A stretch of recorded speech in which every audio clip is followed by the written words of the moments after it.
Hey everybody, how's it going? Welcome to our channel. My name is Adam and my wife Jessie, and we have recently started the keto diet. And so we wanted to invite you guys to kind of follow along with us and maybe see how it goes, get a couple tips from us, or maybe even learn from some of our mistakes. So like I said, my name is Adam and I'm 39 years old, and I do medical coding, which means I work for a hospital, but I actually work out of my house, and so I end up sitting down for 8 hours a day. And one of the things that's unique about me is that I've actually had bariatric surgery before. I ended up getting a vertical sleeve gastrectomy, or a VSG for the acronym. But I started off at 282, and then I dropped all the way to about 181, so I had about 100 pounds loss. But then just still not having a good mental framework to eat right. And of course, I gained about 40 back, and so I'm sitting around, or at the beginning of my keto, I'm sitting around about I think it was 218. And so by the end of the video, we'll actually end up telling you guys how much we've lost. We've been on our diet for about a week, but we'll get to that a little bit later. So that's a little bit about me, and then of course, tell me a little bit about you. So I'm Jessie. I'm 37. I am a nurse at a dialysis clinic. So I have really weird hours. I'm up really early and I work about 12 hours and get home at a decent time, 4 or 5, but by then I'm too tired to... But you get up about 2 in the morning. 2:30. 2:30 in the morning. That's really hard to grab a good breakfast unless you have it prepped. So that's what makes it a little challenging. Yeah. While we're doing the prepping part. Yeah, definitely. And if we didn't say already, we live in North Carolina. We actually just moved here last year from Missouri. So. Okay. So today is our week 2, day 1 of the keto diet. We started last Sunday. So day 8. Day 8. We could say day 8. Yeah.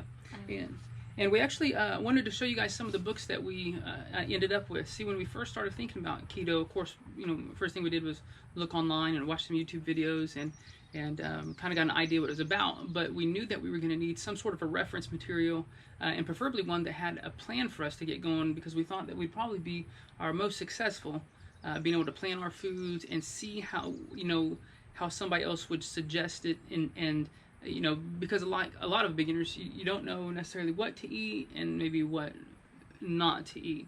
And we're a part of a Facebook community, and a lot of times I hear people talking about they don't know where to start.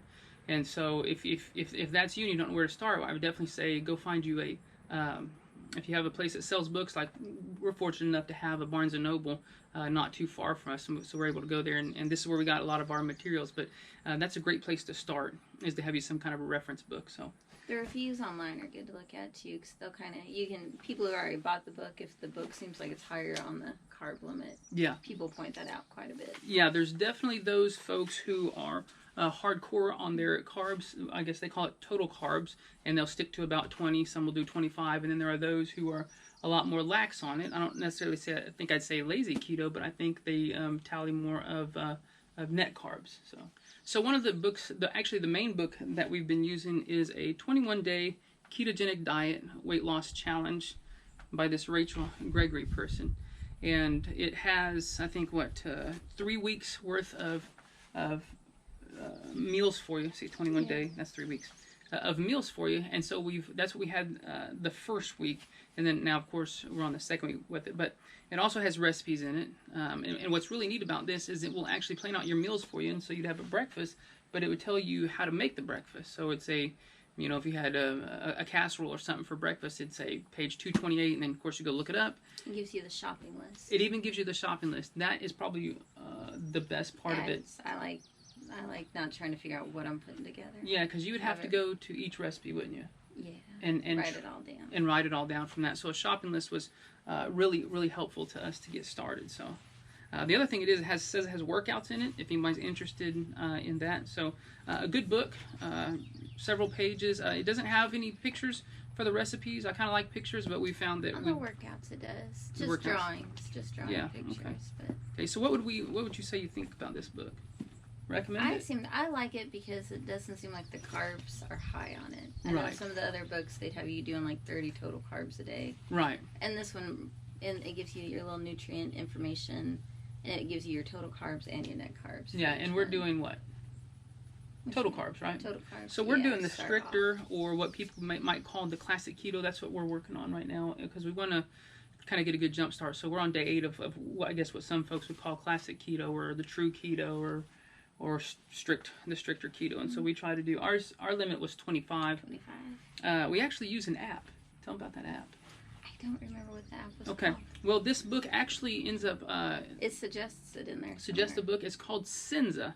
Senza. Senza. That's the app that we use. It is a keto app.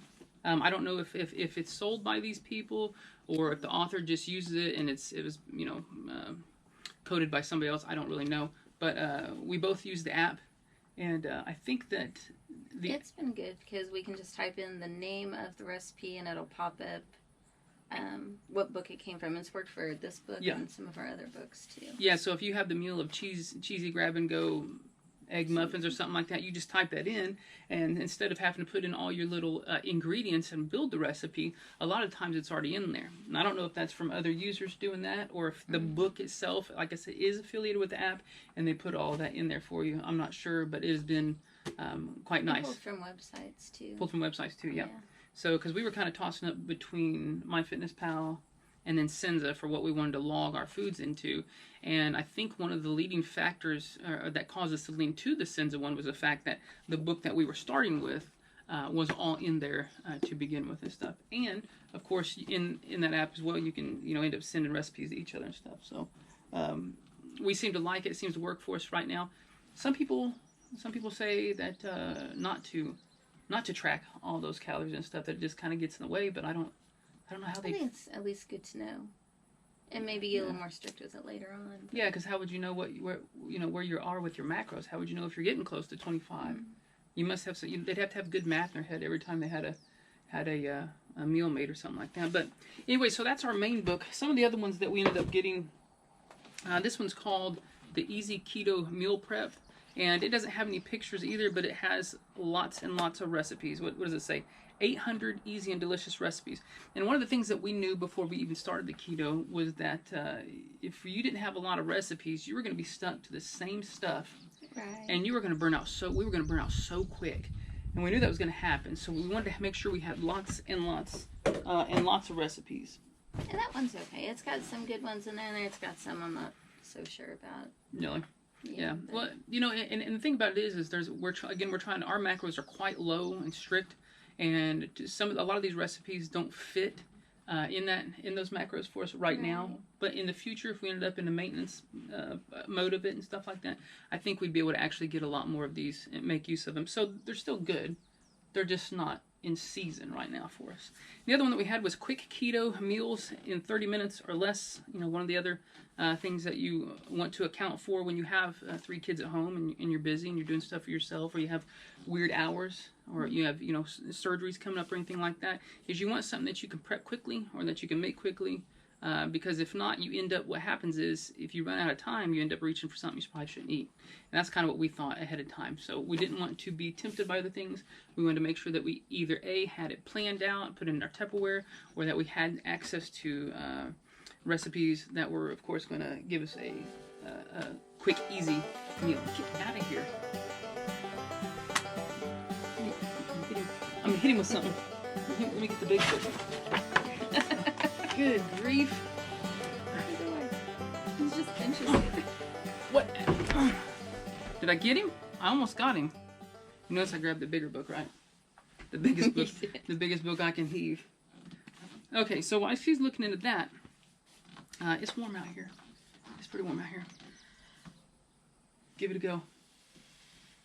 Yeah, that mildly helped. It's like pushing warm air.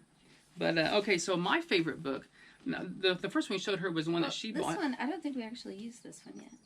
But it has pictures and stuff. It does. It looks really good. It's good, but I don't think the carbs and stuff on it were bad. Net carbs. Well, that's net carbs. So total carbs, 8.5. And we're trying to stick to the 7 a meal. But the pictures are nice. Pictures are some nice. Good pictures. Yeah, I don't understand why people don't put pictures. Even if you use a little one, like in this other book, even if you just put a little one up by each one of them. It helps. Or make your book bigger. This is just about everyone. Just about. So, anyways, my favorite book that I like is this one that's called The Complete Guide to a High-Fat Diet, the Keto Diet, It's written by Leanne Vogel, and she's a little bit more lax on her keto. She's got a couple different profiles in here, she calls it, where there's different ways you can do keto. One is like a classic path, which is what we're doing. And then there's a couple other ones that would allow you to eat a few more carbs. And I think she's more along the lines of counting net carbs. Net carbs. So she doesn't count them total. Like, yeah. She counts them net carbs. But there's some good recipes in here. I think we've let the kids try some of the keto sweets or the desserts, and we've got mixed feelings, mixed results on the taste of them. So, but the thing that I like so much about this one is it is loaded with information. I mean, she breaks it down where she's talking about flax seeds, what sardines are, and all the health benefits of that, the oils, all the nuts. I mean, how to do keto. You know, there's some store ratings in there. She talks about vitamin A's and B complex and what food you're gonna get that from. So it really is, when it says a complete guide, that's what this is. So even though the meal plans don't necessarily work for us on a stricter classic keto, they certainly would when we get to the point where we're willing to up our carbs. Does she have the shopping list? She does have the shopping list. So there's the shopping list for week 2, which is another thing to consider. The thing about this book is just very, very well laid out. She's got lots of little pictures. There's a lot of color to it, but it is packed with a lot of good information. So that's one of the reasons I liked it. And when we sat down at Barnes & Noble and picked these books up and started looking at them, that's one of the things that drew me to it. And so I went ahead and decided to get it. Of course, it will cost you about $30-some, but that's a small amount to pay to get you started and to make sure that you have something that helps keep you on track. Anything you want to add to that? All right, so tell them about ketones. I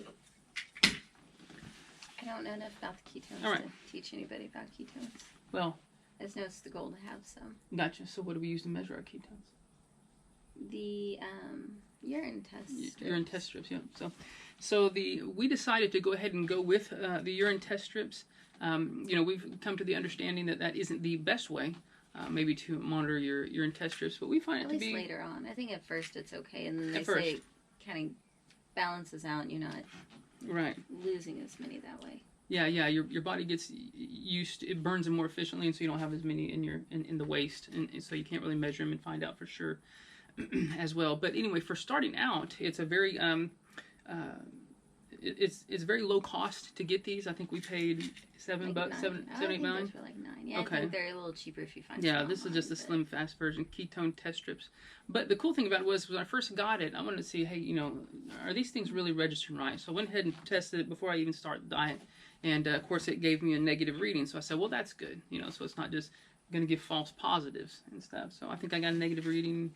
Did you do one? I didn't do one before. She didn't do one before. I figured if yours was good, mine would be good. Yeah. So anyways, some people say not to even be concerned about that, but we find it to be... I think it's good motivator. It's a way I know I'm keeping track, and then if I mess up, I'll see it. I'll see the results. So. Yeah, there's something about having that instant gratification, I think, a little bit.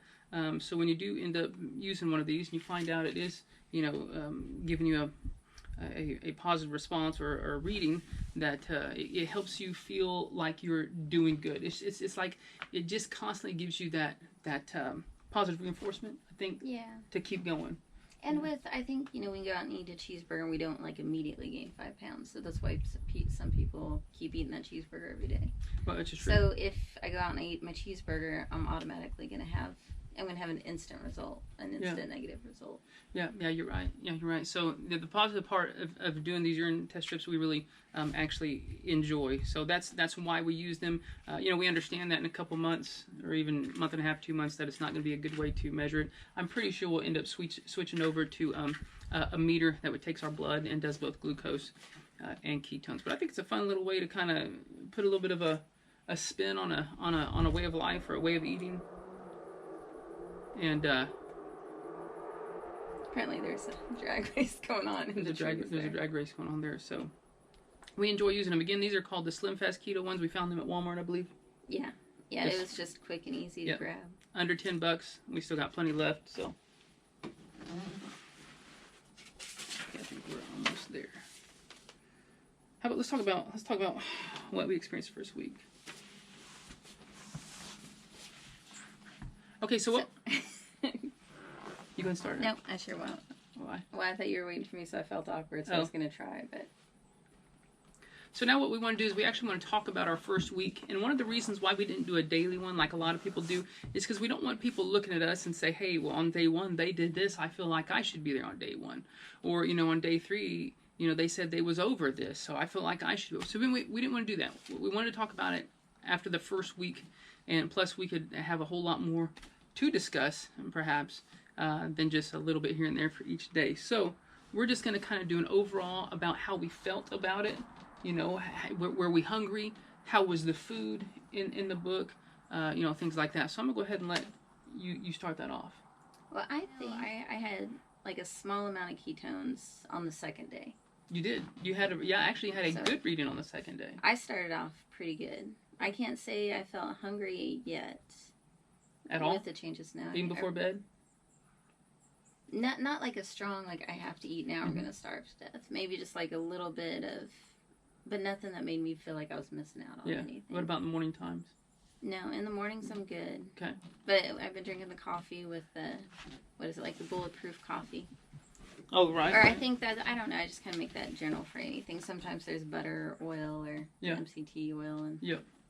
What about the food? What did you think about the food that was in this book so far for week 1? I don't think I've had a problem with any of the food yet, except for I'm not a big fish fan. Not a big fish fan. So I can't really judge the fish well, because I really didn't even give it a good shot. I think our oldest daughter almost threw up after the first bite. Yeah, she gets I liked it from me. I liked it, though. Put that with a little mayonnaise. The mahi-mahi? Yeah, that one was definitely better than whatever other one I bought. But yeah, definitely. So, okay.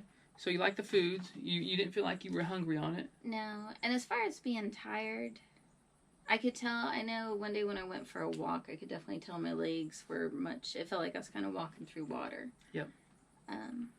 So for at least a day or two there, I definitely didn't try to exert myself in any way. No, I think for the whole first week we didn't really, And then overall, I'm not, between work and feeling tired, Yeah. It's hard to pick if it was from being up earlier, from changing definitely. the diet. Definitely. So what about cravings? Have you noticed you've had any cravings for things that you would have eaten before?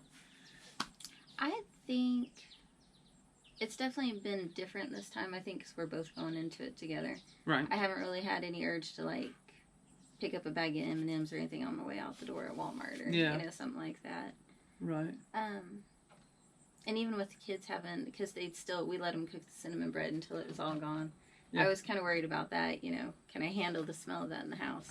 We did, yeah. So, but no, the cravings haven't been too bad. I think we made those fat bombs, and those really helped that first day or 2 or 3. Yeah, and there's several different types of fat bombs. There's sweet tasting fat bombs. There's beef fat bombs. There's all kind of different fat bombs apparently. So it's not just like a sweet fat bomb. Just a lot of different things that may help you get over a hump. If you're like, man, I'm just starting to feel hungry, you pop them fat bombs. They don't give you a lot of carbs or anything like that, so it doesn't count against you, so to speak. But it gives you something to chew on. Gives you a little bit of those good fats and stuff that may kind of help you feel full to go ahead and make it to that next meal. So for me personally, I know that it seemed like the first week was it's kind of a mixed response for me. Like I feel like it was good, and at the same time I had some maybe rough parts. Like the food was good, tasted good to me. I didn't feel super hungry during those meals, and I really think that had to do with a lot of those fats that in there, which is hard for me to. It was baffling for me to sit there and eat a bunch of fats and feel like it was okay.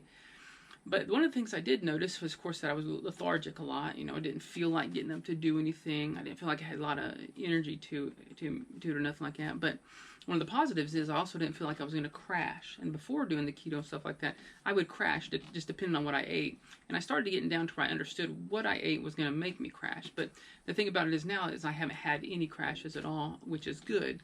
But I have felt weak and lethargic, which is not. However, we did expect that, through understanding what we were supposed to be encountering through the keto diet. We expected to be lethargic. We expected to be tired. In fact, I've heard some people say that when you get home, and this was like some Dr. Boz or something that was on YouTube, just to go to bed. If you get home at night, when you get your things taken care of, just go to bed, sleep it off.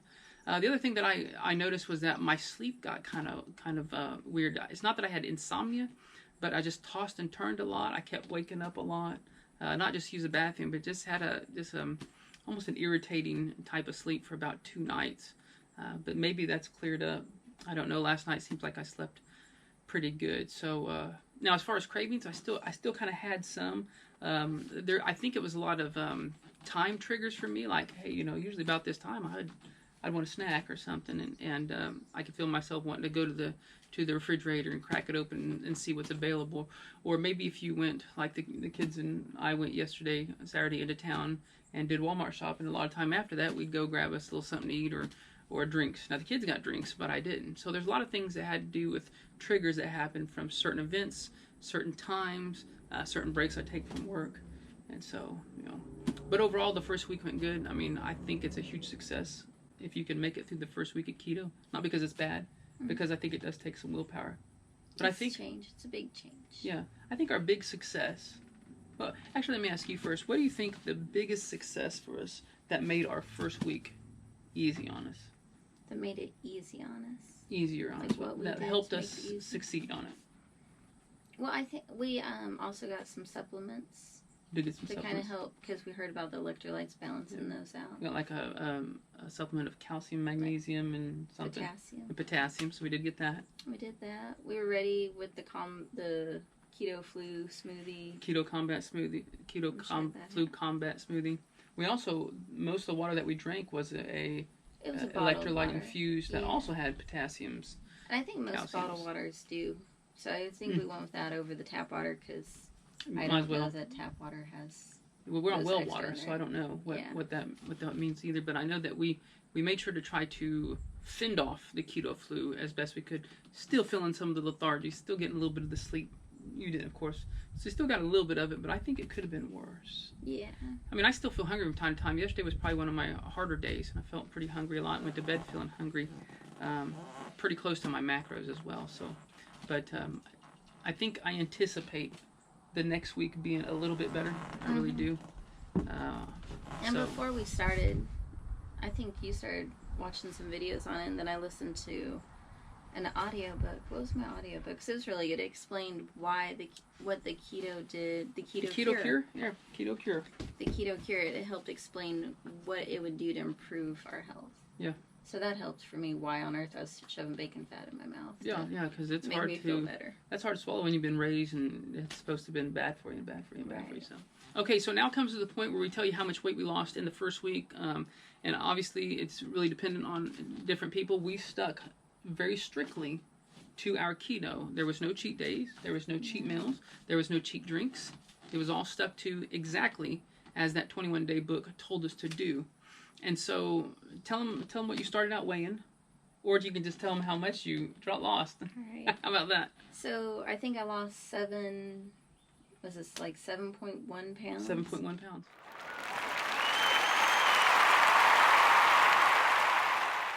And what would that be, 8 days? And how much are you trying to lose total? I would like to lose 40 pounds. 40 pounds. 40 So we got about the same. So we're trying to lose about the same weight. So she lost 7.1 and I lost exactly 5. I mean, exactly to the 10th. So I started out at 2. It'd be nice if I started on the ones. 218.2 and ended at, 213.2.